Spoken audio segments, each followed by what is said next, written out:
Hello, everyone. Blue Star Saber here with Hey guys, Mangareader. Mangareader, and we're not here discussing My Hero Academia. We're once again discussing Record of Ragnarok. This time, round 7, and discuss whether or not this is the turning point of the series. Is, has it been months already? But yes, it's the 7th round. This is something that I just meaning to do last year with Margarita, but I lost track of time and it just came delayed. But let's see, the anime just recently had its second season. I haven't really watched it, though granted, from what I can tell, it seems to have the same mixed reputation as the first one. Wow, it already got season 2? Yeah, it's on Netflix. Dang. I guess I'll have to watch all of it at once. Yeah. Let's see. First season, 12 episodes, 4 episodes each for like rounds 1 to 3. Season 2, 10 episodes, 5 episodes each for rounds 4 and 5. Oh, they only did 10 episodes? What the heck? Why do they always do that? Why is... Whatever. I'm assuming it's just to assume it's just to fit in with the amount of episodes needed to require for the fights, though. From what I can tell from the clips I've seen, they have seemed to have cut a few things out of it. Yeah, well, also at the same time, they're doomed to catch up really quickly. Yeah. Now, from the looks of things, they seem to wait, let's see, after 2 rounds of going on before they do like another one. So, arguably, they'll probably, if there's going to be season 3, it'll arguably be round 6 and round 7 here, which we're talking about. Right. So, yeah. But just a little recap from like the last round. You had Buddha betraying the gods, siding with humanity, and then him fighting the 7 lucky gods leader, but then they merged into one god, and then through Beelzebub's experiments turned into some sort of demon lord with the spirit of let's see, the lucky god's fused form, teaming up with Buddha in the end, and he won the fight, tying humanity and all that stuff. Yeah. Yeah. Did we ever really review that fight? We discussed it, I believe. It was a very long stream. In many ways, it was longer than the first stream we did. That's crazy. Wow, I'm not remembering that, but I'll take your word for it. So shoot. Yeah. I guess because I went too much into detail, like every deep bits of the fight. I'm not going to try and do this here. I'm just going to try and sum up the basic parts of each chapter, just because. Well, I don't want to go too long, but yeah. But yeah, we pretty much had. Let's see, Buddha winning the fight. Let's see, the supporters cheering, while those who remembered Sirafoku in when he back in the mortal world, like the ones he helped in that, like that little bird. I'm not sure if you recall that. Mm-hmm. Cry where he's gone and all that stuff. Buddha ends up collapsing in front of our like 2 Valkyries, Buddha Hide and Golly and all that stuff. And let's see, Buddha kind of hints that let's see that Buddha hides worldly desires might come true or something. But yeah, but then you also have like, of course, let's see, Odin questioning Beelzebub what he did in round 6, telling him not to interrupt his fight because he's looking forward to it, just like that. Hermes, Zeus, and Ares and Hades and Hermes and I'm repeating the gods' names. Sorry, are discussing who they need to select for like to fill in Buddha's shoes. Ares, in a joking manner, thinks like, "Is it going to be me? All right, I might as well volunteer." But then, of course, Hades does, and that gave us the hint of like who's going to be in round 7 at least.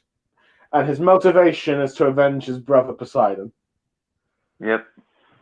But yeah, so into like actually the beginning of the round 7, which is 55, chapter 55. Round 7, by the way, is a total of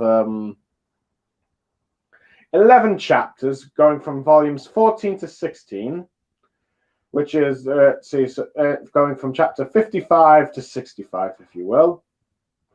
So that's quite a lot. So whether or not all those episodes will be 5 or 6 episodes for season 3, I do not know. But who knows? We'll have to wait. We'll have to see what they keep and what they cut.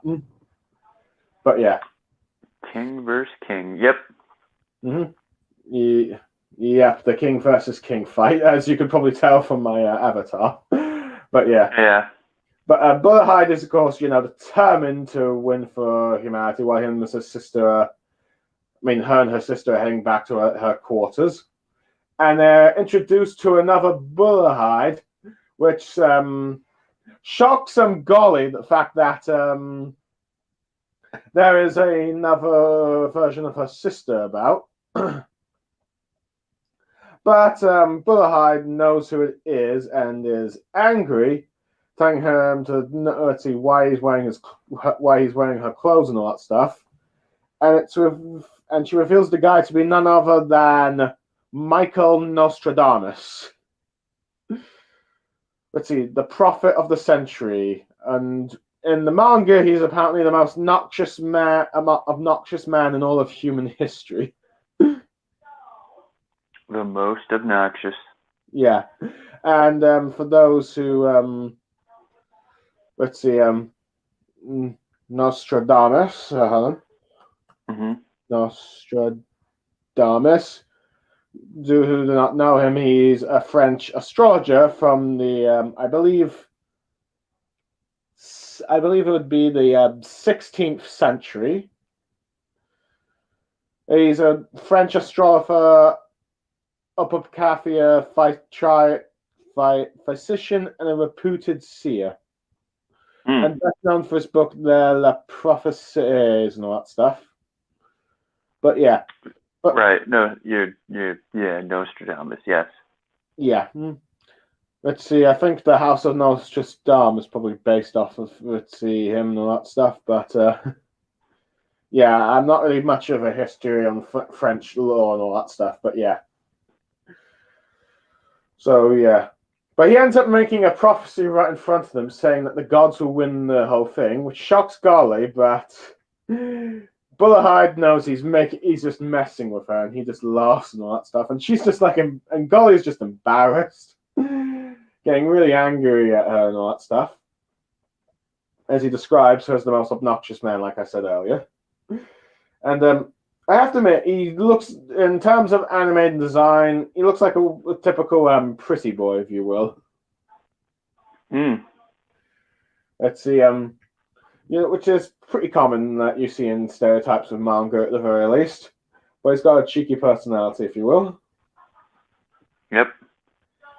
Let's see. Though Golly just seems to think he's a pervert who's just dressing in her sister's clothes. It's kind of funny, but yeah. But Brotherhide gives her a warning that if he doesn't misbehave, he'll send him back to Helheim. He goes like, no, please don't do that. I'll be good and all that stuff. But Brotherhide knows he doesn't really care too much. But as Brotherhide ends up explaining to Golly, who asks that, let's see, Nostradamus is the only human that's been sent to Helheim, which might be a bit controversial in the statement itself, since Helheim's supposed to be, hell. That means all of humans, regardless if they're good or bad, have not gone to hell in Record of Ragnarok. And you'd think someone like Jack the Ripper would. Yeah. But yeah. But apparently the reason why he's down there is because he apparently destroyed the Bifrost.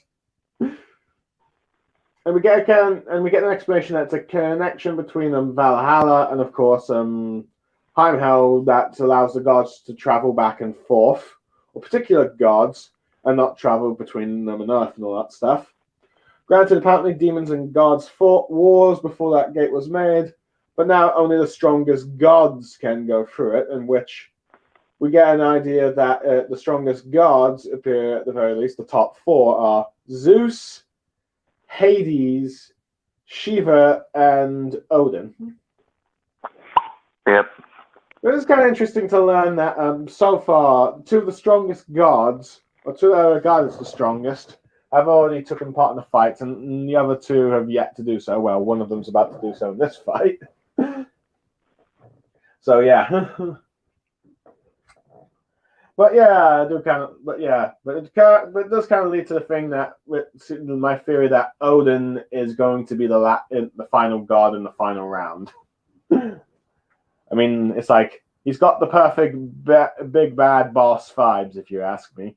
Oh wait, hold on, people. It seems Mangareader has lost connection. We're just gotta see what happened there. Oh, man. Oops. Mangareader, your face is showing.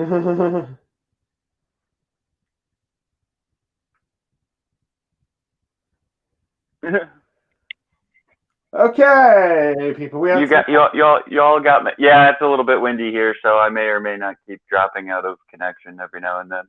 Okay, I'll have to keep an eye on it, and I have to make sure. Yeah, sorry. Yeah, it's fine. Yeah, guys, I got some wind problems. Well, people, we got a glimpse of Mangareader's face just briefly, or at least part of it. I'm not sure. Forget you saw anything. Fair enough. I'll try my best, unless you want to read. I don't really care. No, I don't care. But I mean, anyone out there, forget you saw any. No. Yeah, fair enough. But that's a first. But to be honest, no one knew you had a beard. Yeah. But anyway, that's off topic. But yeah, so I was saying, Odin kind of gives me the vibe of being a big boss, if you will. Most of those, I was gonna say most of those Skyfather level characters are gonna be big bosses. So. Yeah, and it gives me the idea of him being the final one. But yeah, that's possible. Yeah. Yeah, but that's just me just guessing. But interesting. The reason why Nostradamus destroyed the Bifrost or at least damage it, is because he was curious to see what would happen, which leads Golly to think he's insane. But let's see. And for a moment, you think, like, is this seriously the guy that's going to be fighting Hades? But Bullerhide says that that's not the case. He's going much longer, and apparently, oh God dang it! Let's see. Well, people, Mangareader has just cut out.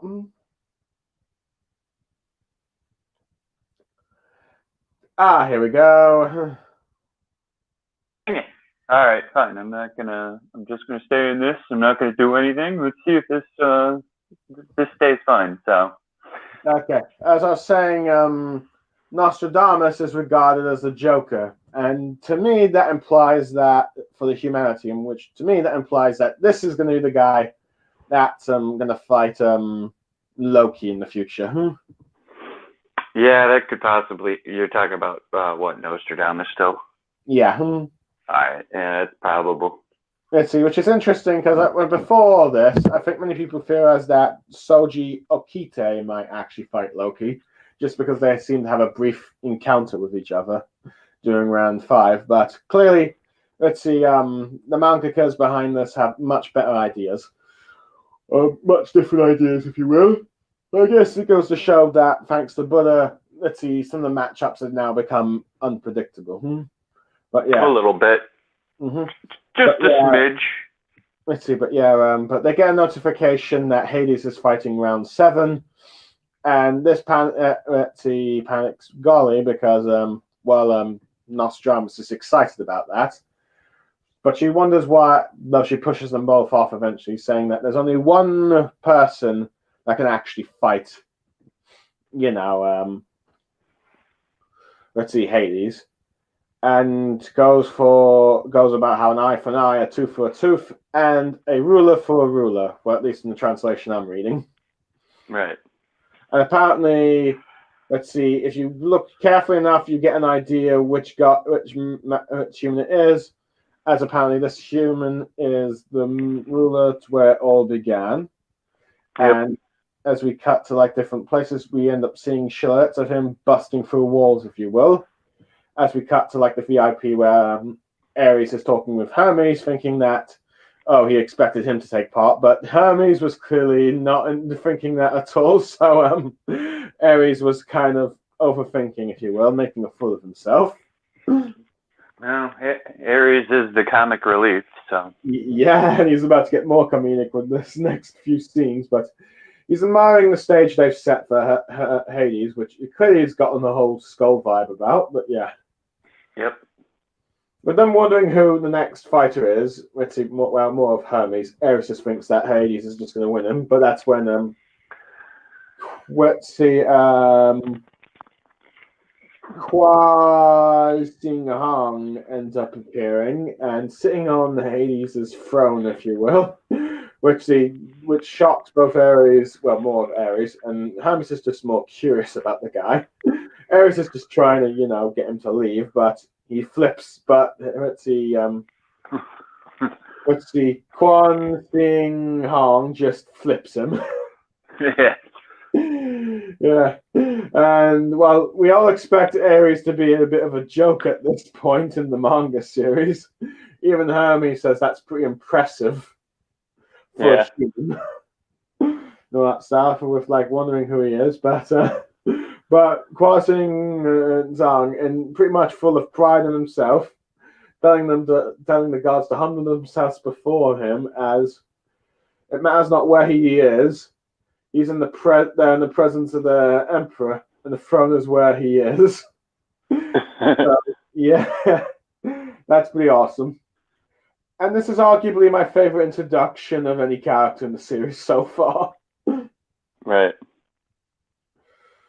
Now, interesting, from my understanding, Hua Xing Hong is the first emperor, regarded as the first emperor of China, or at least the first one to unite all of China under one rule, as there used to be divided kingdoms and nations, if you will.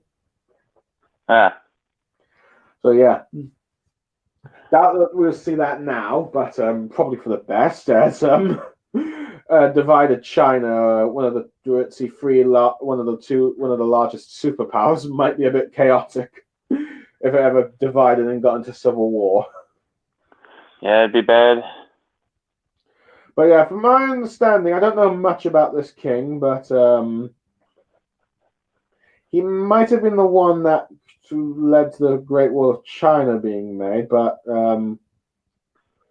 oops, hold on, my TV accidentally turned itself on. I'm just turning that off. Oh no! But apparently, he's traditionally banned many books and executed scholars. So, Right. yeah, apparently he is part of part of creating the states into the single Great Wall of China, creating massive national roads for it, as well as making great armies. A powerful army and all that stuff. From my understanding, history remembers him mostly as a tyrant or something. But I think apparently he's gotten a lot better reception in recent historians, apparently. But but the reputation and assessment in for most traditional Chinese, he's regarded as a brutal tyrant who had an obsessive fear of assassination. But, whoa. Yeah. So arguably he might not necessarily be a decent person, but it seems the manga is not fully portraying, like most of them of the characters introduced, what he probably actually is like. That sounds about right. Yeah, but it is interesting because this character's design was introduced way earlier, I think, on Twitter by the guys who did the mangaka, and they showed his design. As he's two metal and finger claws, if you will. He's got a blindfold on and just got all these robes that befit I guess you could say an emperor, if you will. Right. So yeah, what do you think of this guy out of curiosity? What do I think of Quan Chi? Yeah, from what you've gotten your first impression of him when you read it for the first time.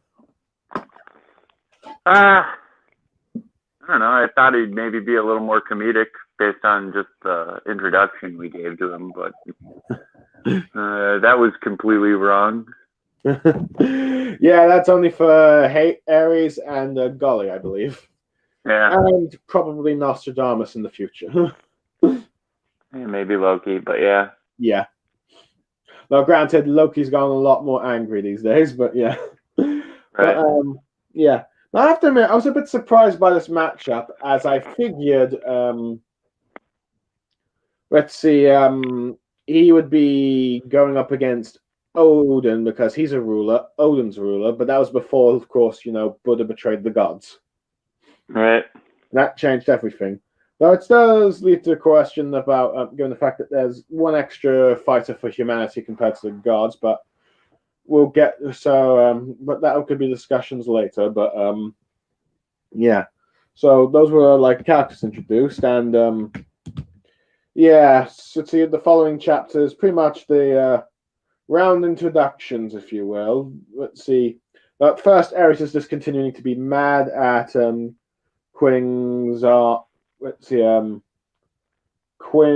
Shi Huang and all that stuff, and gets flipped by him a second time. So yeah, but Hermes just amused, just offers the guy some honey tea or something, Right. and he's just like just accepting it, and let's see. Seems to have at least a positive, let's see, relationship with Hermes, but before it can get escalate anymore, Ares just gets slammed by the door by Golly, which she doesn't realize she did it, but I wouldn't be surprised if she realized that she just injured like Ares, god of war. She'd be pretty scared out of her mind. Right. But yeah, but let's see. But the two are here to collect him, telling him to wait back in his telling him he should wait back in his quarters. But he's decided he's going to stay here, and where the road he leads is where he's at. Right. Which seems to just amuse Hermes, but Ares, of course, is like, this guy's insane. Right. Let's see, and you're just repeating yourself. Well, what do you want me to say? There's nothing to add to that. Yeah, that is true, sorry. What do you want me to say? Ares thinks he's full of himself, and then then he's actually not. But okay, apologies. Sorry for pushing your buttons.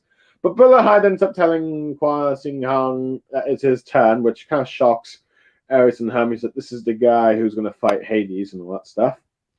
And before he goes to to lead him to the human entrance, he says there's no need, as the path he walks is that of the Emperor. Right. So yeah, as you get let's see, I'm trying to remember this guy's name. Let's see, the announcer of Ragnarok. You're talking about Heimdall? Oh yeah, Heimdall. He's just announcing like the combatants for let's see, round 6. Let's see, just talking about how the score is for after round 6. Who's going to be fighting next? About to try and introduce like the Emperor, but he's not in the human entrance. And after a gong, we see all these sort of figures move to the gods area, and they're all these different emperors of China. Let's see if I can pronounce them as best I can. First is Zhu Hamashang, the first emperor of Ming, Liu Bong, the first emperor of the former Han, and Liu Qi, seventh emperor of the former Han, and Liu Bek Sundane, the first emperor of Shu. And I can't recall, but this guy kind of looks familiar, if you ask me. I'm not sure if he was one of the spectators for the first round, but I might have just been mistaking him from someone else. But let's see if so. I apologize. And Chao Pi Sanan, the first emperor of Wei, and Sun Quan Sogamo, first emperor of Wu. And then if anyone in China is watching the stream, I apologize if I pronounce the name of many of your previous emperors and dynasty and your cultures wrong in this. It's like the first time I'm reading them aloud, really. Yeah, how dare you, Blue? But yeah, but you pretty much they're all pretty much holding off a walk path for like the emperor as he walks down, and that just angers the gods as Heimdall just introduces Quan Xin to like the description I described earlier of uniting the warring kingdoms. the war. Yeah. Let's see, and the king where it all began, the first emperor, Qin Shi Huang. Let's see, and due to the fact that let's see, given the way he enters himself, got a lot of boos from the gods.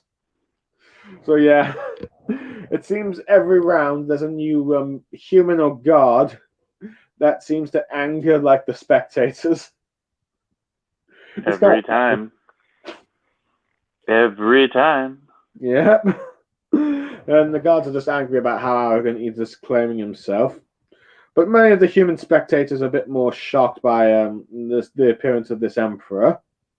And some even wondering if he can even fight.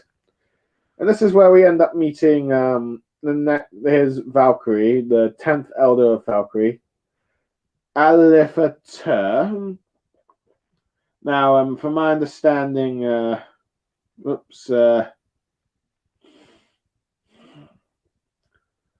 I'm not sure what Valkyrie this one is based on, what Norse goddess or Valkyrie she's based off of.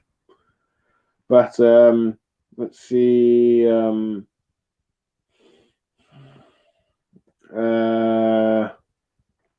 I wouldn't remember. Alifater. I'm just trying to see if I can find her. I don't know if they're always 100%. Well, they're never 100% accurate. In fact, they're the exact opposite of accurate. But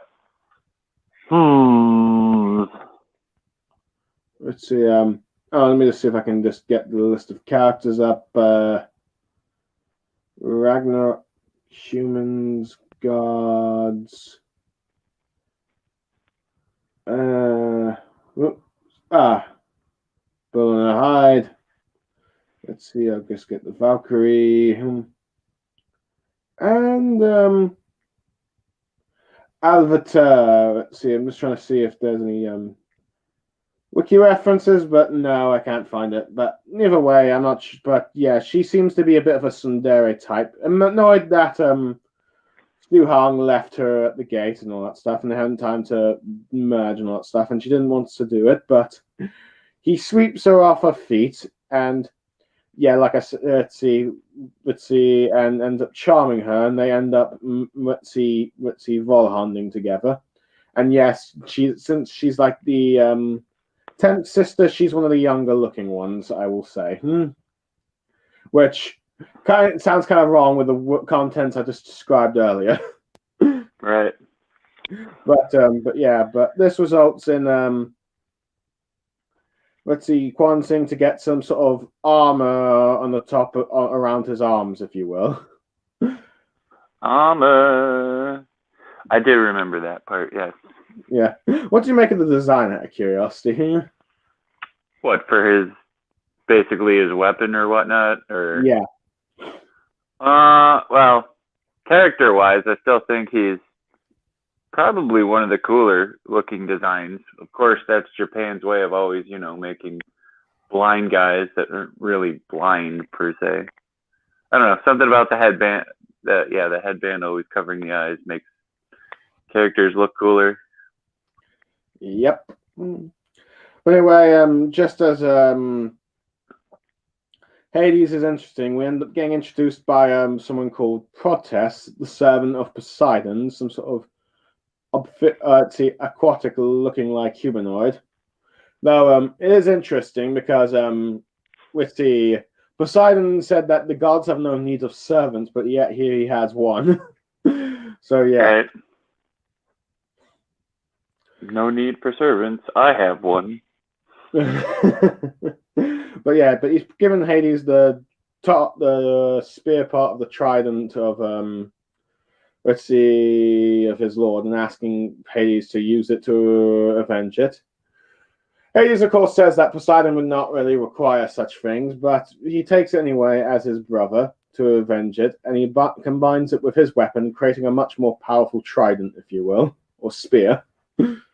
And as the gods are introduced, you get all as Hades is introduced, you get all the gods trembling and standing up. And you see the human spectators wondering, like, who is this guy? No, one of the Vikings seems to have a good idea who it is. Now, interesting enough, I'm starting to notice that with the human spectators, you got a lot more familiar faces, like a sort of like that farm boy that was wondering who Jack the Ripper is there. Right. But yeah, these introduced, of course, as the eldest of the three gods of Greece, Hades, and all that stuff. So yeah, and as the seventh round begins, let's see. Well, Hades has nothing against Qin Zhang. Let's see, he's part of the race that killed his brother, so he's going to avenge him, and does his first thrust against him. But Guang Zi is able to, let's see, dodge it and all that stuff. But we learn that the most of attacks are based on the name Prosperone in them, which, if you know your Greek mythology, that is Hades' wife. Hades' wife, eh? Yes, he is, let's see, the daughter of his sister Demeter, in which he fell in love with, took her down to the underworld to make his wife. Let's see, Demeter, got upset, stopped doing her job as the god of harvest, so cold winters and autumns, if you will. Gods started to starve humanity. The gods didn't want all their worshippers gone, so they asked Hades to return Prosperone to, like, Demeter. But Hades, still in love with her, with Prosperone, gave her these underworld seeds or something. Then she ate 6 of them, she must always return to the underworld at some point. And for that meant 6 months, and that's the explanation of why we have summer, spring, winter, and autumn throughout the year. Because that's when Prosperone is with either her mother or her husband, if you will. Greek mythology, you're always somehow finding ways to be crazy. Yeah. Honestly, you wouldn't have that kind of stuff here in modern times. Not a chance. But pretty much they just keep trying to attack him with the spear and all that stuff. And eventually he blocks it with the armor and then redirects the attack. And eventually pushes it back against him, and Hades ends up getting hit by his own spear for a bit. And we end up seeing Kwasin using a mode called Chiyu armor form, and something like the heavily hand defense. And we get like a sort of star-shaped thing in this background. Armor, sword, spear, halberd, and crossbow. And as Hades is blown back, much to the shock of all the spectators, he ends up telling Hades there can only be one king, and that is him. So yeah, that's where the fight bit. And the next chapter, of course, describes as Chiyu, giving us an explanation of the origin of this fighting style, and apparently of this god.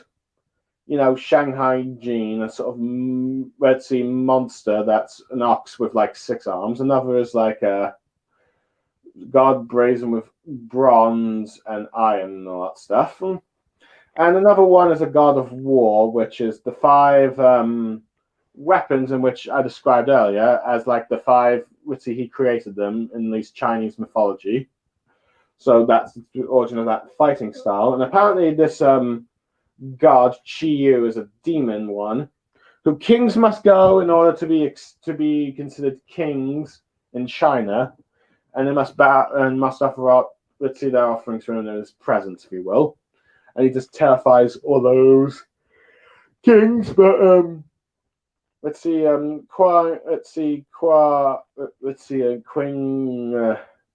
Shi Huang goes to him and all that stuff in order to pay homage, but doesn't really do it the proper way and ends up in a fight against him. He's disgusted by him, disapprove of him of his human sacrifice offerings. So they end up fighting, and you get Guangxi winning in the end, and arguably this makes him the first human to kill a god, rather than Sasaki Koto, I believe. The swordsman from round 3 who killed Poseidon. Right. Well, I mean, after the fact, that's what happened, but we didn't know that ahead of the time. Yeah, that's true. But it would explain why he's kind of cocky. Yeah, it's like this guy's already killed a god, so he could probably do it again, or at least bested one. Right. I don't know. We never really learned the importance of said god, though, did we? No, it was just more of a let's see flashback really to explain the fighting style.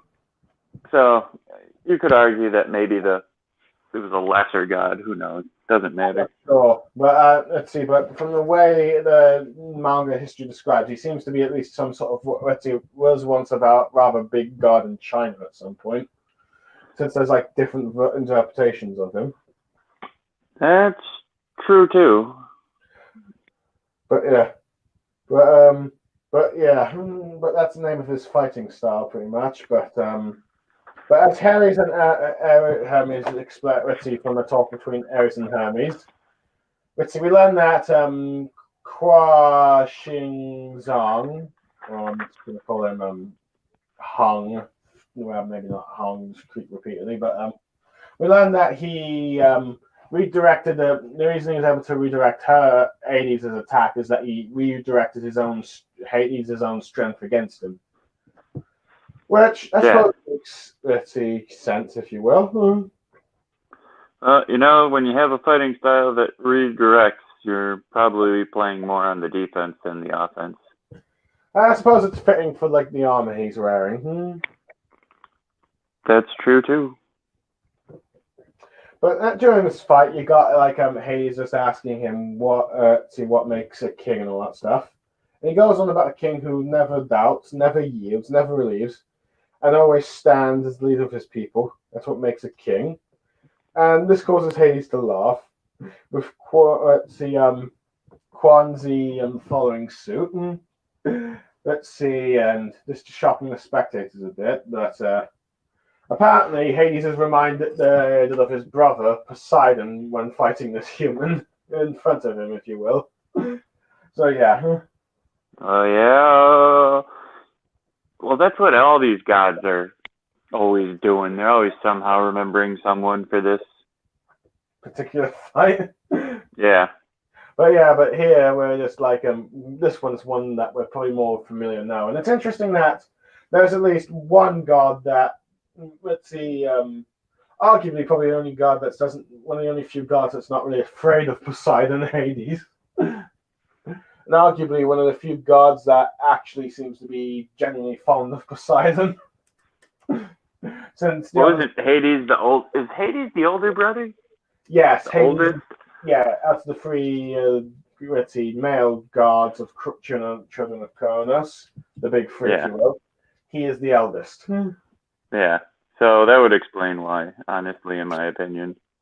Yeah, though interesting in actual Greek mythology, Hades did not get along well with his brothers. Really? I don't remember that. I thought there were I know Disney didn't portray it really correctly, but I don't remember Hades being really a bad guy. Well, no. I do remember Zeus screwed him, so that might have been all right. I could believe that now that you're talking about it. Yeah. Yeah, it's not like the Disney one trying to overthrow the Olympians, but more of like resentful with like how he's treated by the rest of his family, from what I can tell. Right, despite being the oldest. So no, you're right. You're right. I'm sorry. No. I'm sorry. No. So continue.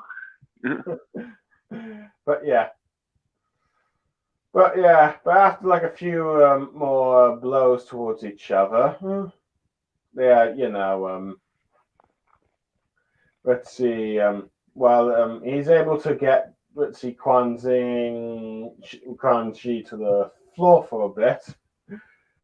Let's see. At that point, his bandana's come off and all that stuff, and you see his eyes and saying how they should continue their fight, King of the Netherworld. Right. But yeah, and we end up. Let's see. with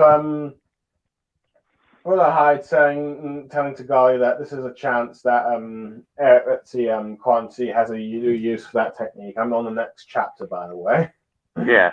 But yeah, and during the fight, he uses his eyes to look and then puff out a bit of breath, which aims at her Hades, and that ends up weakening his form, which allows him to toss Hades around.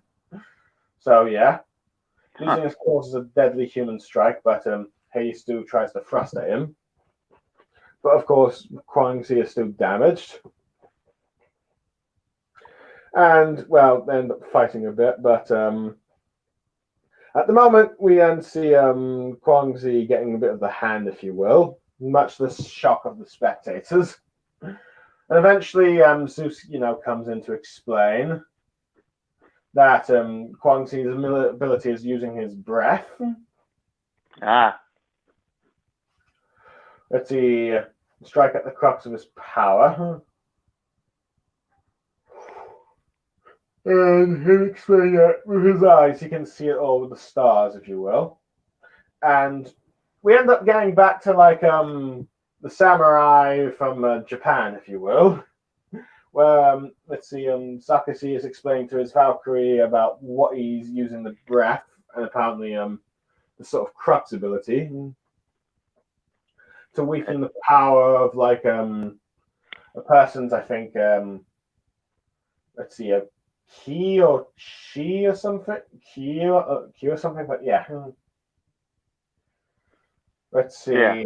So, pretty much, it's not something you can normally do in a fight, as you probably need the person to stand still, but the Emperor managed to do it, but the others are just wanting to go fight him. But of course, the Valkyrie's she's surrounded by in a room full of muscle heads, so that's funny. But yeah. So wouldn't you know it? Yeah, but Brother Hyde ends up revealing that it does come with a cost to Golly and all that stuff, and we can see that he's starting to get hurt and injured and all that stuff, and yeah. It's basically just Adam again, then, when you think about it. In some ways, that's probably a fair point. In many ways, but then again, this is probably the fourth manga character with magic eyes abilities, if you will. Who is the other one? You've got Adam, of course. I know Adam was the one, but who was the third one in this? Jack the Ripper and Buddha. Yeah, Jack had magic eyes. What was the abyss? You can see magic eyes. You could just see. Oh yeah, you could just see the evil or good or whatever in people. Yeah. Yeah, the emotions in humans, not necessarily an ability to fight. Right. But one that lets him see the true character of someone. Right. I was gonna say he's not necessarily someone that really had the ability to. Well, I guess that ability did end up coming into play for him, but it's not like it was something that could redirect it in his favor otherwise, unless he made it work in his favor, basically. Yeah. And Buddha's ones allow them to see the future.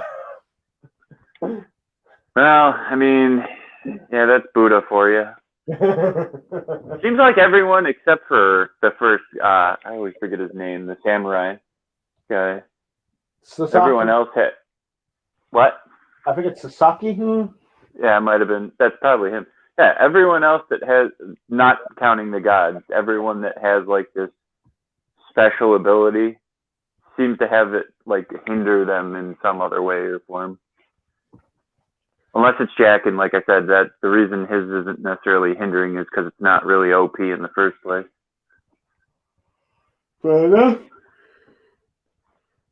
I could argue. Well, Buddha actually didn't have a weakness. It just eventually, or did he? Maybe if he overused it, it was.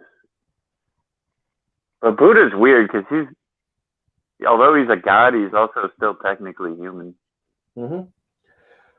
Fair enough. So, out of curiosity, what do you make of the fight that's gone on so far? I've probably skipped some of the more key details, but I figured best not to go into Yeah, we probably don't want to keep this going forever. Yeah. We're already almost close to an hour at this point, in another Yeah. 15 minutes.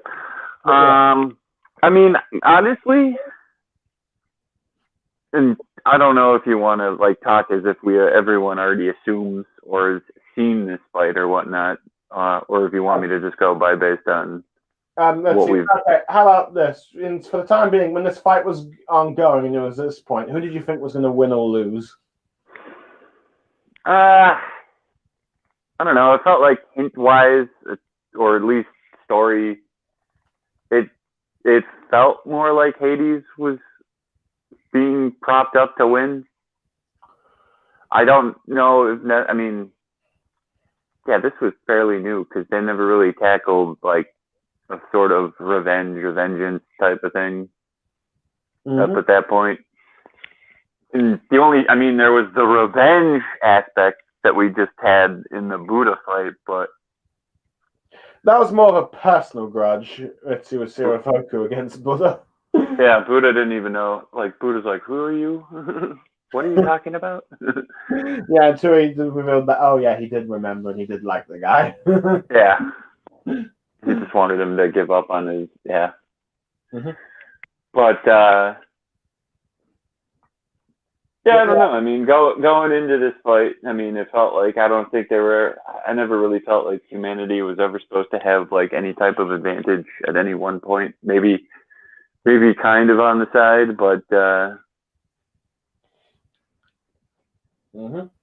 yeah, I mean, it just felt like, again, Hades never felt arrogant. Quinn feels arrogant, even if he can kind of back it up or whatnot, but it always just felt like, Yeah, I'll admit, there was some things that did, favor Hades, I think, because one, often the gods are kept in the lead, regardless of how close the fights came to tying in the end. And because I figured, like, okay, if humanity's going to win, it's probably not going to be until like near the end where they take the lead and all that stuff. Another one is the fact that we already had this will be the fourth Greek god in the fight, and so far only Zeus has won, so it feels like, do we really need another Greek god losing and all that stuff? So there's that part. But yeah, but yeah, that's right. Poseidon and Hercules both lost. Yeah, and also Hades was introduced like a chapter, like an arc or two, but like a round or two before, round before, so people are a bit more familiar. As it seems that normally when a god is more familiar with the audience or in the manga, he tends to win the fight or survive, while the more gods introduced for that one fight ends up dying. Well, I guess you could argue Poseidon kinda. I mean, I know he wasn't introduced in the manga till that fight, but I'm just, if you're thinking from a known standpoint, everyone knows Poseidon more or less. Yep. That'd be like my only counter argument to that. I mean, Hercules may have been actually the biggest shock, if anything, though. Oh yes. But yeah, that was one. That one was definitely who's going to win in the end, the righteous hero or the dastardly villain? But yeah. Yeah, that one's still probably still one of the biggest. Like, oh my gosh, that actually happened. Yeah. Situations. This is probably something I should have mentioned earlier before, but before this round was beginning, some people wondered if like Qin Shi would actually defect to the god side, since he's close to a godlike being himself, but that of course was not the case. But well, yeah. I think it was just because he likened himself to the gods in history or something like that. Yeah, I think that was the case. So, but that was clearly not the case. But yeah, wasn't Rasputin the only other one that people may or may not have thought would have defected? Yeah, I think one of those two. But let's see. But we'll have to work. But now that we've got. But when Hades, of course, filled in the position, that was already addressed. This now the question is: it's just one last human fighter. But yeah, one extra human fighter, and just wondering like who's going to be the spare. But anyway, but yeah. Yep. But the next chapter, we probably should get into like it's a flashback of the proper flashback of Qin Shi Huang, I believe. Let's see. I'd have to go back, but I'll discuss it after the fact if I remember. It's nothing really important. It's just we can discuss it now if you want. If we want to discuss it, I think I remember talking. Yeah, I don't know if it was in literally the last discussion we had with Buddha. Yeah. Or maybe it was just a discussion in general before even doing this. But I always thought it might have just been something I messaged you about. But I always felt like the flashbacks were the indicator most of the time on to who would win. So I always felt the person that had the last flashback ended up winning. Ah. That or it was whoever flashbacked first usually ended up losing. But like I said, I'd have to go back and really fact check on how accurate that is. I believe Thor had the flashback first in round 1 and he won. Yeah. Ares had the first flashback in round 3 and he lost.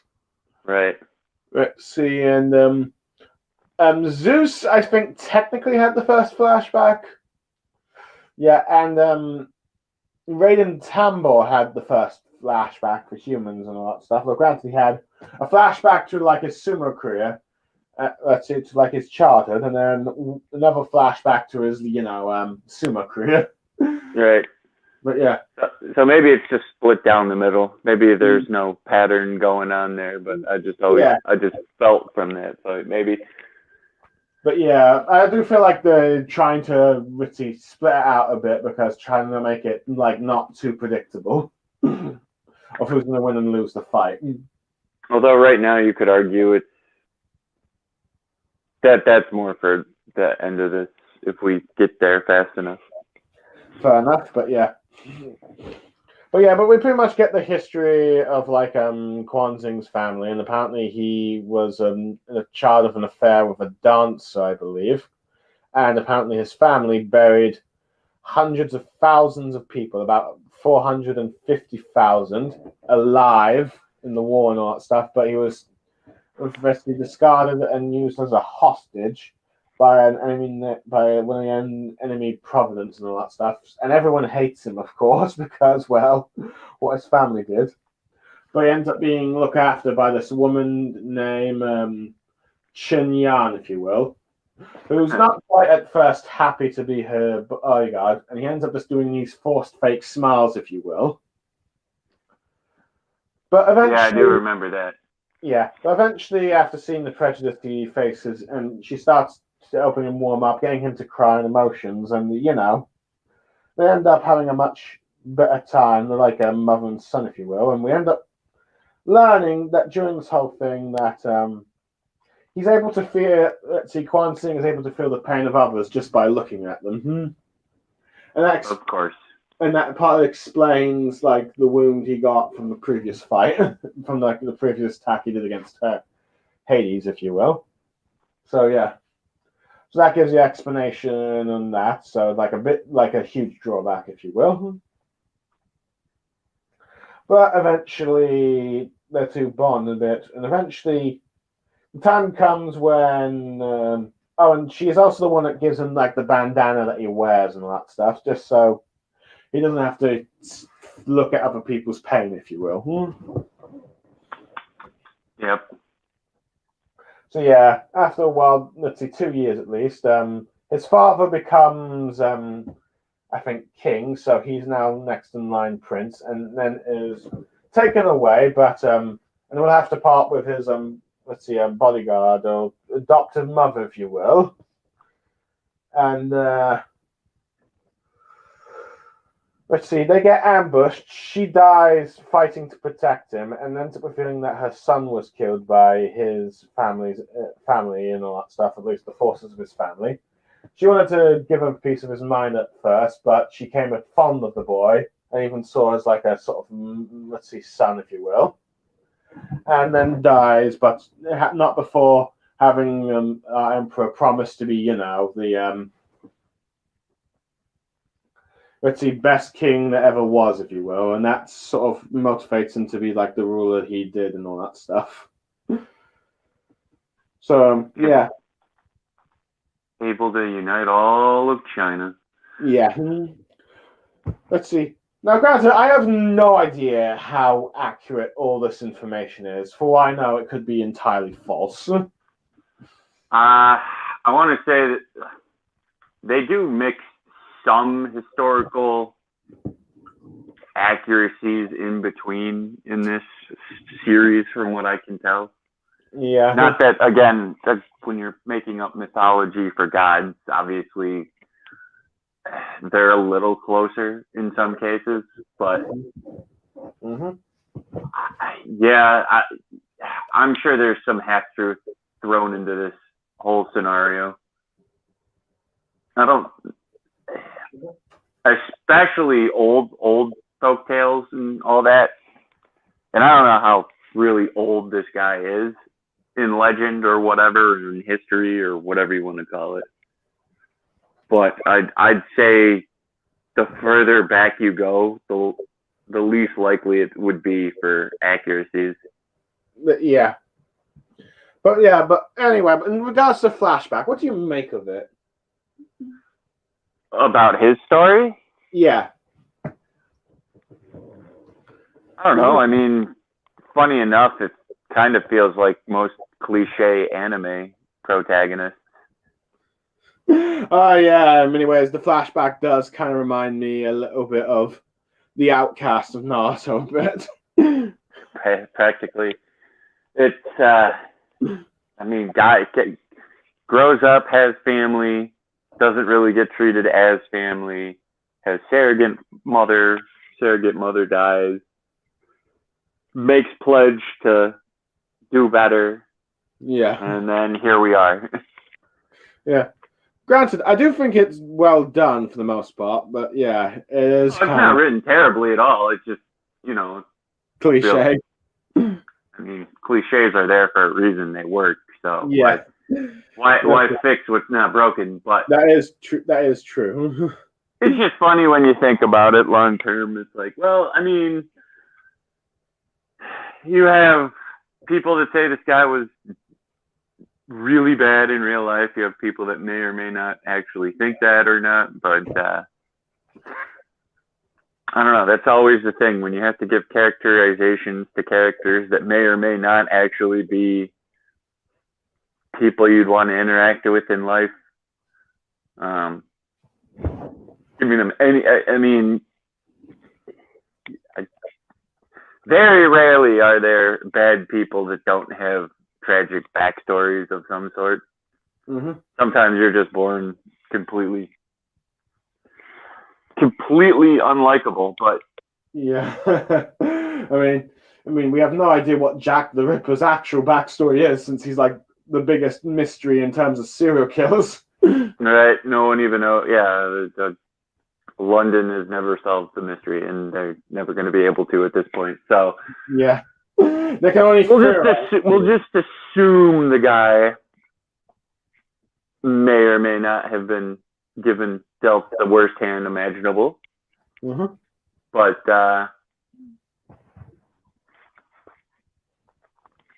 who knows? Like I said, I think a majority of times probably had something bad go wrong in your life that just sent you down a downward spiral.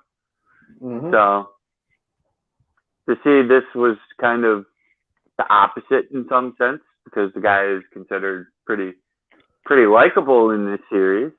So I don't know. I don't think the backstory is bad. It's like you said, it's well written. So fair enough. But yeah, I find it funny that it kind of of all the backstories we've had up to this point, this one's probably the most shonen protagonist related. Yeah.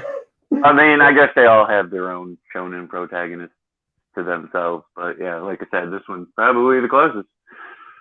Mm-hmm.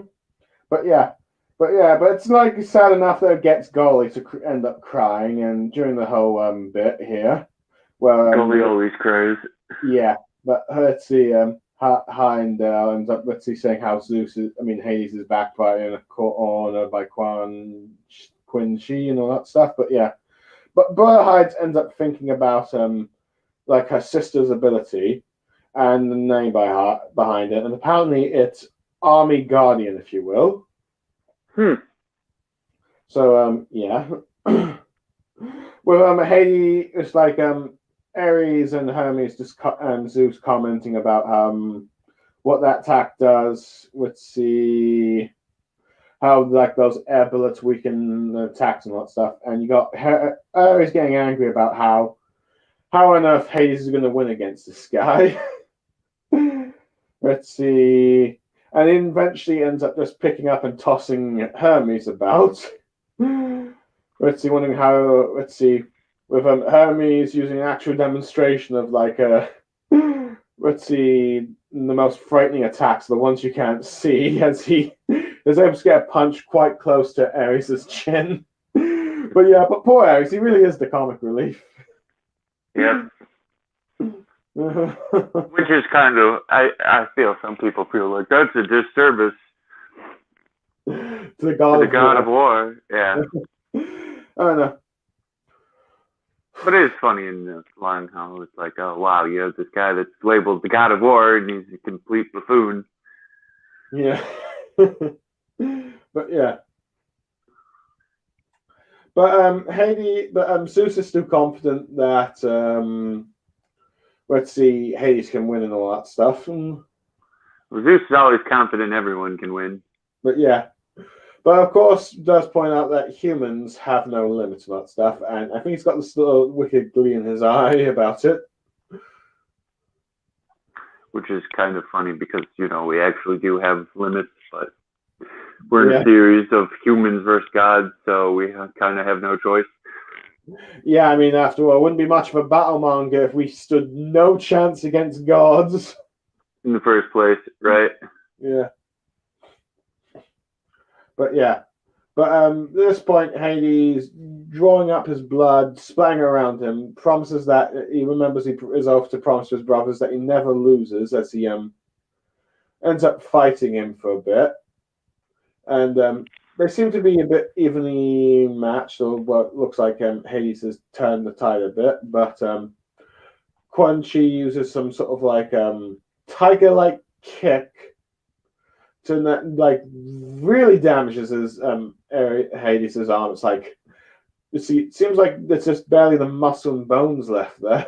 I mean, it is brutal. I mean, this is a seinen manga, so yeah, it gets away with a lot more brutality than you would in, say, like a typical shonen manga. Right. But you can clearly tell the two are just enjoying the fight. But we end up cutting to like in chapter 61 back to Beelzebub's lab where he's doing an experiment and some monster is breaking free, trying to kill him, but it has no effects. And let's see, as the monster tries to flee, it's interrupted by the cyborg fella and revealed to be none other than what appeared to be the dead guard, Adamus, the sort of made-up Greek gods to make them 13 gods, but and sort of like one of Poseidon's brothers, the one he killed. But turns out he's alive. Of course he is. So so we just got a bit of a comic book death, but he's now a cyborg and all that stuff. Though to be honest, I'll be honest with you, Adamus feels like in terms of design. But Cyborg looks cool and all that stuff, and even pre-Cyborg always looked the least Greek god to me, if you will. The least Greek godish, yeah. Yeah, I mean, okay, granted, yes, Hermes is wearing a sort of like butler-like outfit, but still. Right. But outside of that, Ares, Zeus, and Poseidon, they kind of feel like, yeah, you could see those being Greek gods. Oh, and let's see, Hercules and Aphrodite. And pretty much all the other gods, but yeah. Yeah, the ones I've been introduced so far. What a shock. But yeah, he's the only one that didn't really look like a god from Greek, but yeah. But It's almost as if he was made up. yeah, so yeah, it's clear that yeah, made up. Let's see, but he ends up asking Beelzebub why he's trying to create monsters, but it's revealed that he wants to create one that would kill him, and that's arguably this is why he was experimenting on Sirafoku to summon that demon god, if you will. Right. I do remember that. Yeah. I mean, let's see, from what I've searched, but yeah, let's see, it's more loosely based off of some, let's see, mythologies and myths, and not actual gods themselves, but still. This is a manga, so they're going to make up a few characters along the way. But apparently, Beelzebub thinks that it's pretty easy to predict that Hades is going to lose this fight at the moment. Oh, wow. Let's see, but yeah. But amongst the spectators, you see Quan Shi's adoptive mother with her son, clearly reunited after death, if you will, and just cheering on their king, if you will. Mm-hmm. Good old afterlife. Yep. Mm-hmm. Yeah, I'd be quite curious to see if, let's see, the Record of Ragnarok ends up being the most correct about the afterlife, where everyone just comes up and just interacts with those they knew when they were alive. But granted, that would be probably a bit awkward with like some groups of people that do not get along with other groups of people. But who knows? I mean, granted, we're not going much detail on how they handle heaven in Ragnarok compared to like what you have in like down here in the real world. But yeah, but like I said, I probably got a bit spoiled ahead. But at this point, this is where Hades actually is covering himself and wounding himself with his own blood. Let's see, in order to power himself up. Now, during this time, you get Hades singing the same song Poseidon does, as Kojiro Sasaki comments. And he even sort of does the blood hair thing like Poseidon did himself. But yeah, these Greek gods have a way of covering themselves with their bloods to push back their hair. Of course they do. But yeah, apparently it's due to the fact that Hades' blood is kind of special and unique, and it powers up his weapon, if you will, and that ends up, of course, turning the tide of the fight against Quan Shi as he gets to like a new form, Ichiro Desmos with it, and it's in the blast atmosphere so powerful that it busts some of the fingers off of Quan Shi's arms, if you will, and the ones that not got the glass fingers, but the arm is clearly being torn off and all that stuff. So it looks like Quan Shi is about to lose, if you will. And let's see, but as we get to that, we then have, in a similar way to how Ares described Zeus's flashback, or even like the Zeus versus Adam fight, he ends up talking about why the gods rely on Hades so much and all that stuff. And we get the history of like Ragnarok's own version of the Gigatomia match, the giant war, if you will. Do you know much about the giant war? Not really. Well, in Greek mythology, after the Greek gods defeated the Titans, right, and all that stuff, eventually Gaia, their mother, the Earth goddess, and I do know that. Yeah, got so enraged that she stirred children with like the god Tartarus, if you will. Let's see. Yeah, I know the names, but yeah, or at least I've never really. Man, my Greek mythology is pretty low. Yeah, but let's see. I think possibly with the god Tartarus, though Tartarus might be a deep part of the underworld, or I don't know, some primal god, because originally she had Kronos cut up her husband and his father because he threw away their other children, Cyclops and these 100-handed giants, if you will, and she wanted those children out. Then let's see, but then when Zeus overthrew Kronos, she wanted revenge for those children, so she stirred giants to defeat them. And then, from my understanding, they needed the help of demigods in order to face them. But here we don't have demigods that help them and all that stuff. Of course But not. yeah, but of course you still had Gaia just angry at the thing. But yeah, but pretty much you had like a sort of war, and strangely enough, this giant war. Let's see. Instead of having like the Greek gods in like Greek armor and all that stuff, you have them. You have their soldiers wearing knight armor, and you have them. And the Greek gods wearing sort of like military style. Let's see, uniforms that you'd see in like a. I guess you could say like the back when the British, French had their empires during like the early century. Let's see. I guess you could say. I guess around 15th to 18th century. I guess maybe the 19th. I don't know.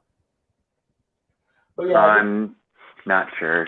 I'm not really. I can't really pinpoint which part of history they kind of remind me of, but yeah, it doesn't really look like what you expect Greek gods to wear, pretty much.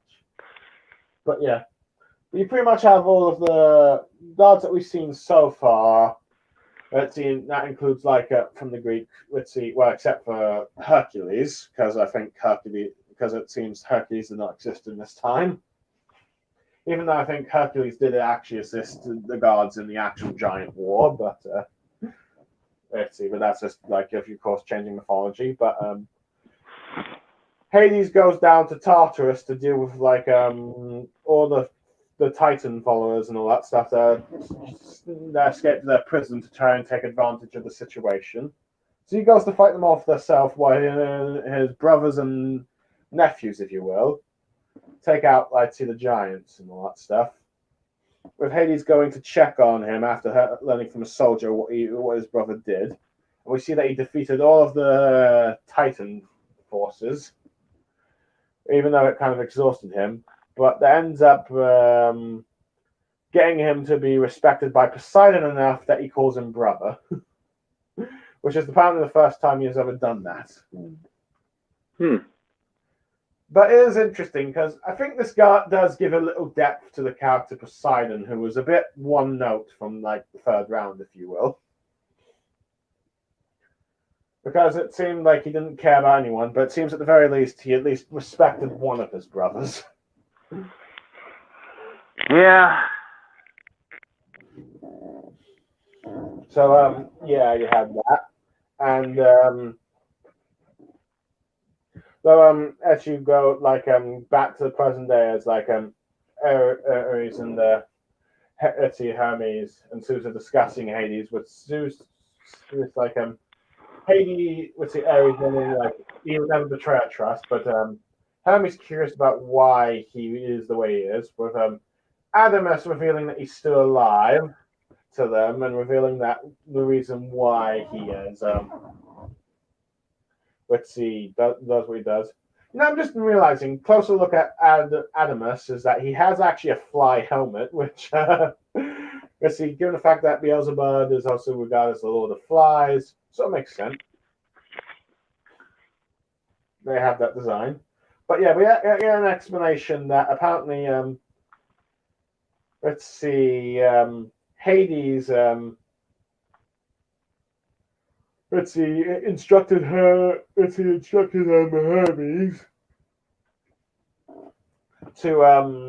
take the wounded Adamassus to take to Beelzebub to repair him and fix him up. And Adamas was no more and changed to like a new god called Adamante, if you will. And help Hades deal with like Helheim, if you will. I think help him manage it, if you will. But Adamas reveals that Hades doesn't have any reason for do what he does. He just loves his brothers, if you will. Of course. Yeah. So yeah, that's like the flashback of like Hades. And what do you make of this flashback? Out of curiosity. I mean, funny that. God, you said this guy was the 13th god. Yeah, there isn't actually a 13th god in the 12. I know, but yeah.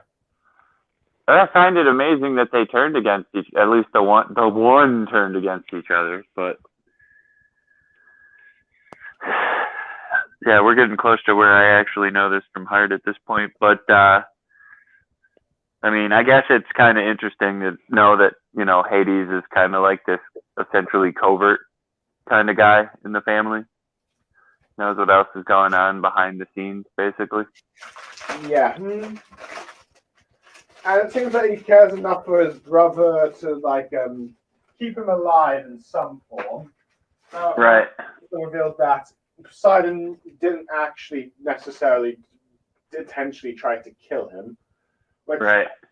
feels a bit weird given the fact that his character is like perfection, if you will. Exactly. But yeah, I guess let's see. But I'll get to the reason why I think Adamas is brought back to life in a bit, but only once like the actual fighting has stopped, if you will. But yeah, I have my suspicions on why he's like alive. But yeah, but for now I'm just let's see. Just going to continue. Let's see, just summarizing like the events going on and all that stuff. Right. But oops. Let's see. But you pretty much have many of the gods just cheering on Hades, and we get a brief cameos from the ones that we've seen before, like Loki, Shiva, and Thor. But yeah. But you've got, of course, like Golly being scared for like her sister, as we see her shoulder has cracked. As Ritzy Brillahind reminds us of the I'm trying to recall is yes, the price of like the Valkyries combining with like the human champions, if you will. We got a bit of talk, wondering if those two, with them expressing concern for one another. And I will admit, I do kind of like how, ever since the fifth match, we've gotten a bit more interactions with like the Valkyries and their human champions, if you will. I mean, because like it's like it gives more dynamic of their relationship. Of their like, I suppose you could say relationship, not in the romantic sense, but more like their partnership. And also gives us a chance to get a bit more understanding of the Valkyries and how they behave. Because I think one of the downsides of like the first two Valkyries is that, given how they were just like just only used to merge with the armor weapon, we didn't get much of their characters, so they ended up dying. So we didn't really care too much if they ended up dying compared to like the human characters. Right. But at least here we got a bit more care for them. But yeah. But I do like how they seem to trust each other. Right. But yeah. But at this point, it's this point where they decide to like well, granted, they really do sort of argue, and but yeah, and I will admit, this sister really does remind me of a bit of a tsundere, as he intends to win no matter what and all that stuff. And this is where the Volhan changes into a pretty recast, if you will, into a sort of like a sword, if you will. Yeah. Let's see. And I do like how both of the two are seemingly like charging for their final attack, and the way and the narration describes them are both two kings that can only understand each other because they're rulers for why they fight for what they do. And it looked like they're doing their final clash here with like the 4 EOS and him going like the Shi Huang cut. And during this, it looks like Qin Shi Huang has lost and has had his arm cut off. Let's see. It looks like he's lost the fight with like his Valkyrie just kneeling on top of him, but Quan Zin is actually still excited and is properly seeing the stars at the top with his eyes and all that stuff, and gets up, talking about how a king never surrenders, if you will. So in many ways, it's kind of like the sort of Jack the Ripper kind of thing, where it looks like he got knocked out, but no, wait, he's stand back up again, ready to fight for one last clash. One last clash. Yeah, as you got like all the people cheering him on and all that stuff as he thinks back to when he was young. And even his like adopted mother looks on and all that stuff, believing in him and in this king. But yeah. And with Hades getting ready to do another attack, if you will. And everyone just looking intensely as they do one final strike. But the tips of the blade of each other's weapons touch each other, and the humans think that Qin Shi, sorry, I keep pronouncing it wrong, has done a mistake, but we don't see him actually producing another one of those air things on Hades' spirit self, and after doing that, he's able to split it in half with his attack, and which shocks everyone that's watching, and then ends up stabbing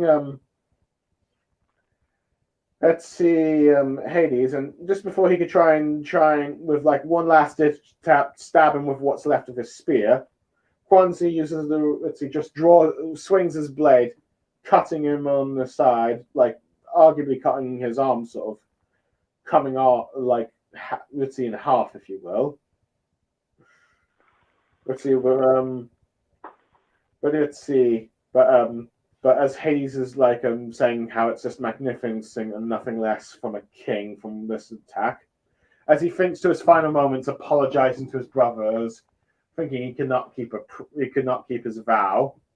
As you see, both Zeus and Adamantius just look on in shock and despair, if you will, while he's imagining his brother Poseidon reaching out a hand to him, probably from like the flashback from before. But yeah, or at least he seemingly like now that he's dying, his brother's taking him with him to like wherever they're going next. But as he apologizes to his brother, he turns to dust as Heimdall announces the winner as Quan Zi. But before he draws his blade, he congratulates Hades, the god king, if Hades, as his friend. Now, in the Chinese dialect, I should probably mention that throughout these chapters, at least the translations I'm reading, Quan Zi says a lot of words in Chinese that means like friend, cute, and all that stuff. That's despicable, but that's just the way. But I think that's just the way of just describing the characters, like. All the people the spectators that are his supporters are doing a sort of like Chinese bow, I think. Let's see, the fight is declared winner after 12 minutes and 57 seconds of him, Quan Zi, winning, and the finishing move being the guard and Yang cut. And that technically ends the fight, though there is one last chapter for this, and but yeah, as the following up an announcement, with humans celebrating the fact that they've overtaken the gods for the first time, with the gods just wailing despair about how this cannot be since Hades lost, and they've actually now behind humanity for the first time since the fight's begun. with Quan Chi picking up like his Valkyrie after she's come out of her sword form, and they carry each other to like the Megme, though he ends up collapsing. And we cut to like, of course, the samurai, you know, the contestants, you know, Sojo Okati, the other member of the Shinsigami with him there, and Kojin Sasaki with his Valkyrie, explaining how he used the breath on Hades's spear, because since it has blood on it, it's technically alive. So he was able to, you know, use his abilities to deflect Hades' power towards him and, you know, blow him up, if you will. So, blow him up. Well, use his force against him, pretty much. But yeah, right. And yeah, that's what I meant. But as it ends with them praising the guy as a king, as like a truly fit for the title of king. So yeah, but I have to admit, I think the explanation makes sense. I mean, technically the blood thing is a bit of a stretch, but it's not the first time that something like that has been used to help win a fight. Like, you know, Luffy versus Crocodile, using his own blood to punch him and all that stuff. Right. I mean, I don't know. Do you find that explanation satisfactory? I mean, blood is still part of someone, regardless of if it's inside or not. But, I mean, I guess you could argue it's loose. Mm-hmm. It's a loose acceptance. But yeah, you can see that Ares is completely upset about this. And Adamas is leaving with Hermes asking where he's going. But it's clear that he doesn't give a dang what is going on about the games and this rules here. He's angry and he wants to, and it's clearly he's out for blood against possibly the man who killed his brother. And Hermes is checking on Zeus with like, it seems that Zeus is clearly upset about the fight, thinking about his brother's just final moments apologizing to him. So yeah. Which seems to surprise his two sons, because it's like they've probably never seen Zeus like this. Then again, they weren't probably next to him when his brother Poseidon died. But yeah, no, they were with him when Hercules died. But yeah, as Heimdall points out, humanity is now. Let's see. With now 7 rounds over, humanity is now in the lead, and humanity has made a first time advanced before mankind, and wondering if they can keep it up.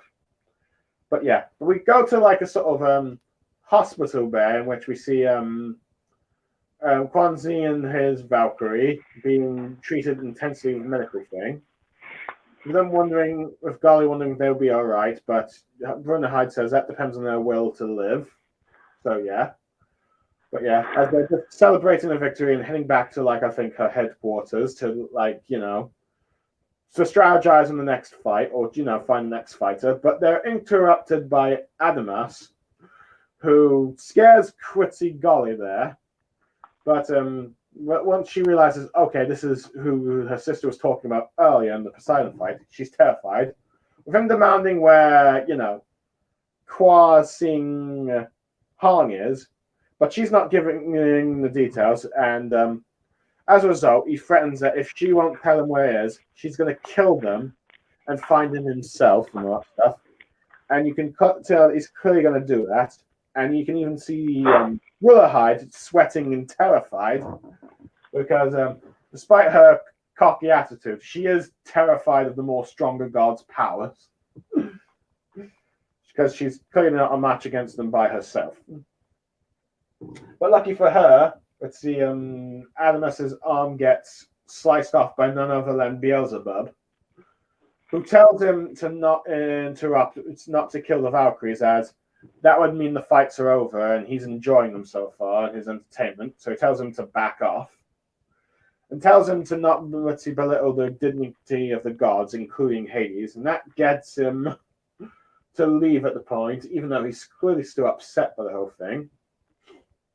But he tells the Valkyries, and of course, that she and the humans will be dead after this whole match and all that stuff. But yeah, with like the two Valkyries thanking Beelzebub, if you will, but she tells them to, but she gives them, Beelzebub gives them advice to best be careful from now on because. Let's see. He doubts that he and Adamus are just the only ones who wish to wipe out all humanity, and you get sort of like the bloodlust intent as you cut to like Odin and Loki clearly angry of the things who have a grudge against the gods, and you can tell that this terrifies the two Valkyrie sisters. But we then cut to like the final bit of the chapter, which is just Buddha just relaxing in the hospital because that's actually where I forgot to mention that's where Bullahide and Golly were going to. And the hospital. Yeah. Yeah, to his healing ward, if you will. But we're then introduced to none other than one of the other fighters, Sakakete Kintoki, if you will, who, as you know, is the historic figure that Gintoki from Gintama is based off of. But yeah, but he doesn't look it. But he kind of doesn't really look like that. But instead, looks. I'd argue we say looks more cooler here. But yeah, and you can tell, and it seems like Buddha and him have a history as he's giving him rock candies and he's calling him King-chan, like how let's see, Kagura from the actual Gintama manga would call Gintoki Gin-chan. But yeah. But Buddha has a request for him, and he's willing to do it.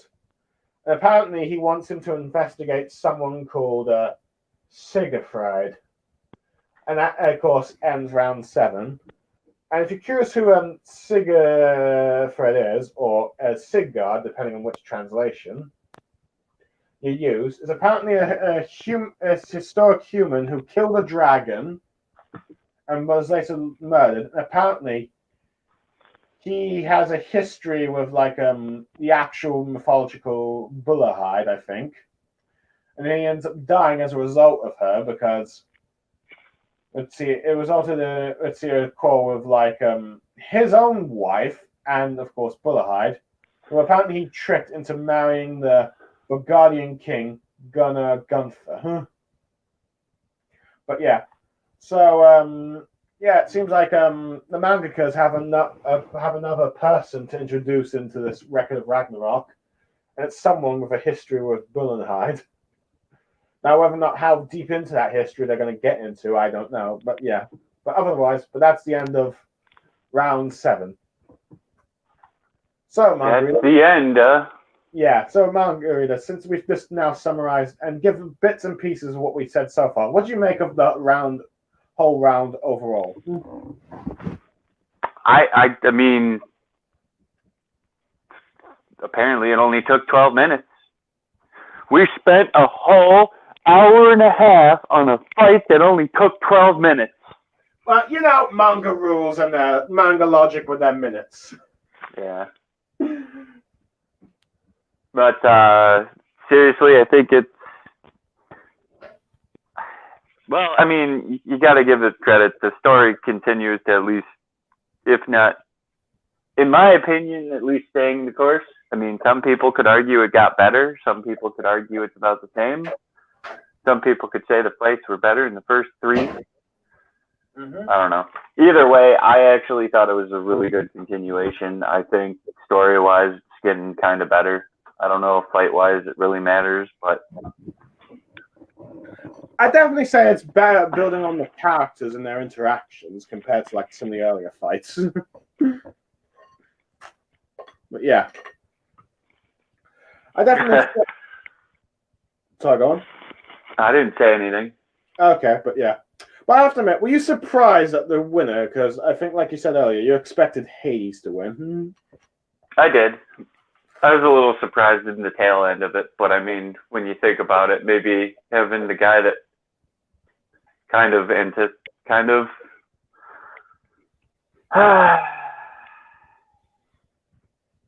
hard to put it into words, but I figure, you know, when you think about it long and hard, this guy kind of backed up his arrogance by actually being really that good. Yeah. That's So interesting. Nice change of pace. But yeah, I expected him to possibly win itself because I didn't think humanity would win until towards near the end or take the advantage near the end. But instead, they decided to do the halfway point to do a sort of game changer, if you will, because this time now the gods are behind. So yeah, which I think is kind of interesting because halfway through at least what's supposed to be 13 rounds, humanity has taken the lead, and that's probably the worst kind of mindset for the gods right now. And you can see just by how some of them are very angry towards the end of this. Exactly. You got to at least put some kind of pressure on them to at least think, oh, shoot, we actually, I mean, not that they weren't already doing that, but it's just like, damn. But yeah, but I also figured just the fact that, like I said, you had before this fight 2 Greek gods lose and only 1 winning. So I figured, like, okay, you had too many Greek gods losing. Apparently, only Zeus is the most important Greek god. But yeah, so it's like it becomes a bit predictable. But I guess since the fact that Hades is an added extra, it's like, okay, fine, you can have another one lose and all that stuff. But I have a feeling that now that since Apollo is the last of the Greek gods compete, I feel like he might just end up winning his fight. Granted, neither him nor his opponent is yet to be revealed yet, though I am guessing it's that Russian sniper. Yeah, I mean, that was the only character that we've had revealed that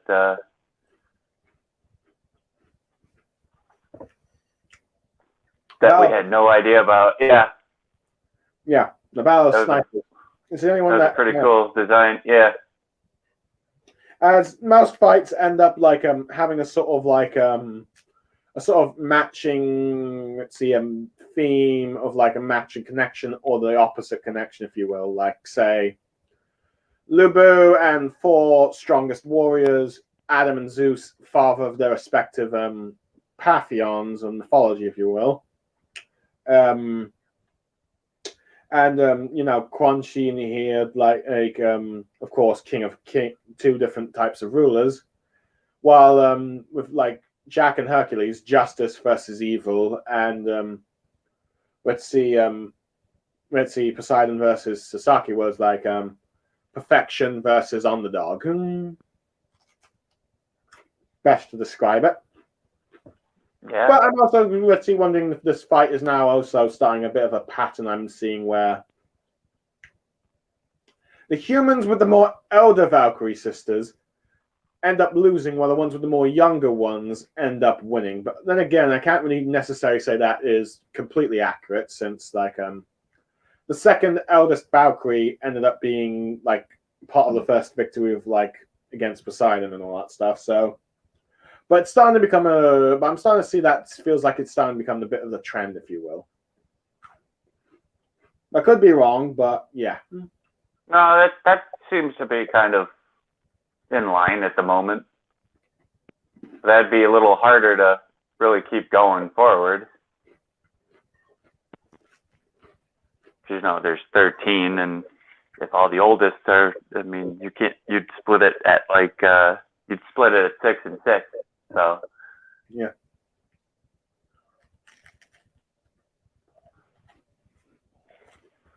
So it'd be tough to really keep that going. Mm-hmm. But yeah. So out of curiosity, if you were to rank this fight compared to like the other fights, would you put it in the more upper tier or lower tier? I think it's in the upper.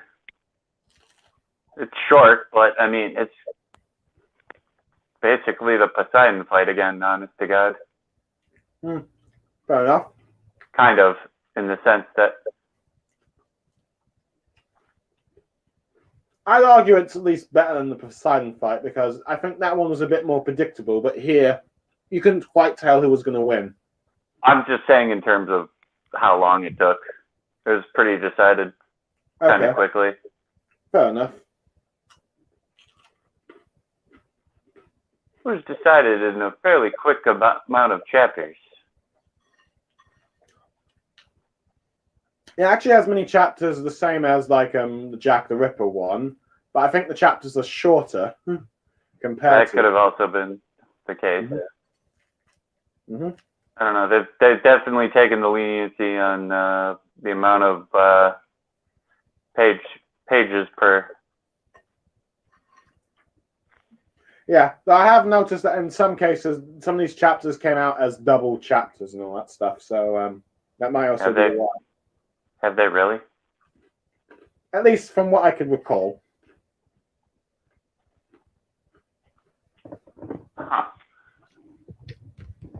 But yeah, said I guess I have to just keep an eye on it somehow. But anyway, I kind of mentioned it earlier, but I think the reason why Adamassus was revealed to be alive in the end is because I feel like since the Mavericks were going to kill off both Hades and Poseidon, they figured, like, you know what, we might as well give, like, Zeus one more brother to have so he doesn't have to be alone. So, yeah. So I feel like this did that for Zeus and all that stuff, but I could be wrong. I mean, there's still other Greeks, but yeah. Mm-hmm. Yeah, and like we said, Apollo. Right.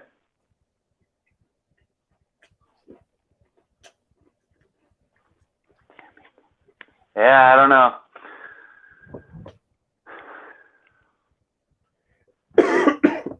Sorry. So anyway, is there anything else you want to comment on this fight?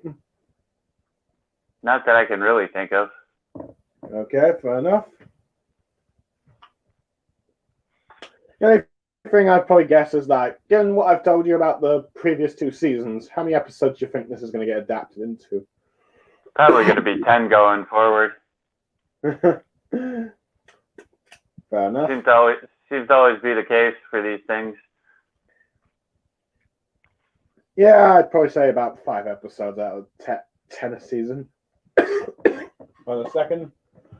I'm just getting some water.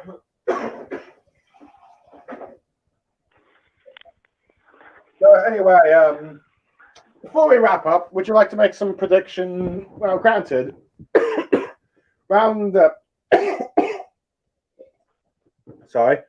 8 is already about probably halfway in and all that stuff, but on their attempt, I'll have to read it because I don't really. Again, I only saw the first part of it. Fair enough, but do you want to make little predictions on what you think is going to happen in round 8, or would you rather save that? I mean, from what I know about it, they're both kind of, again, equals of sorts, but I mean, I think a lot of people just expect Beelzebub to win.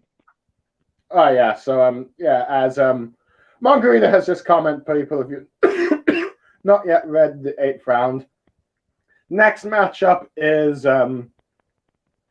Beelzebub versus Nikola Tesla.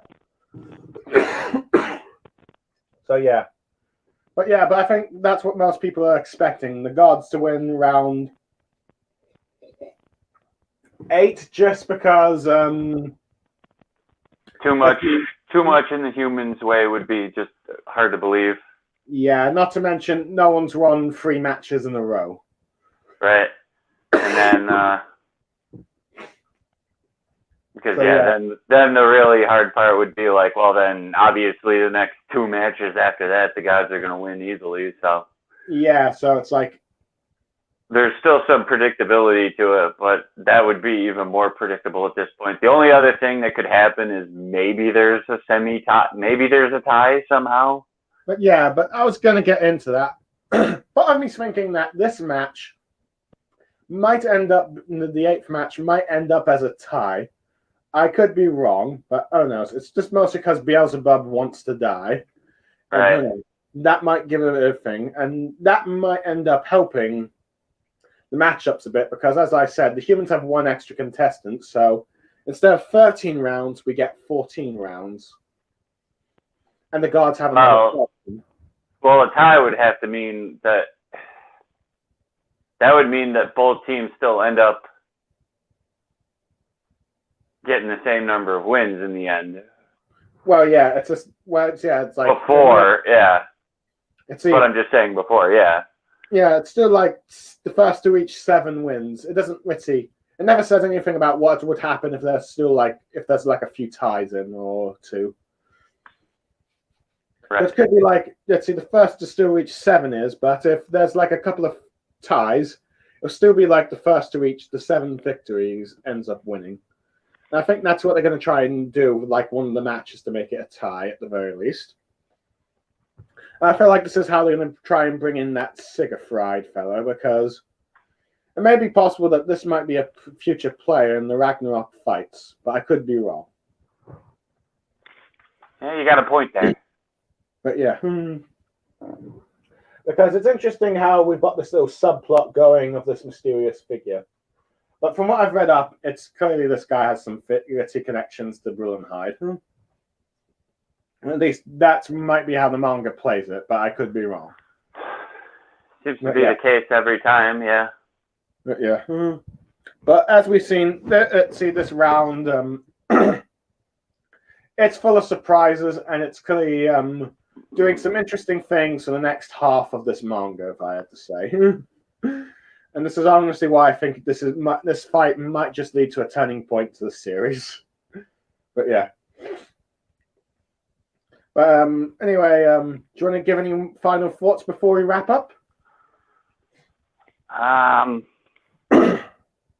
mean, I find it always funny that they have names for these attacks that make no sense, and that they're historically, I guess they're connected to the character, but I don't know why the character would ever, name their attack.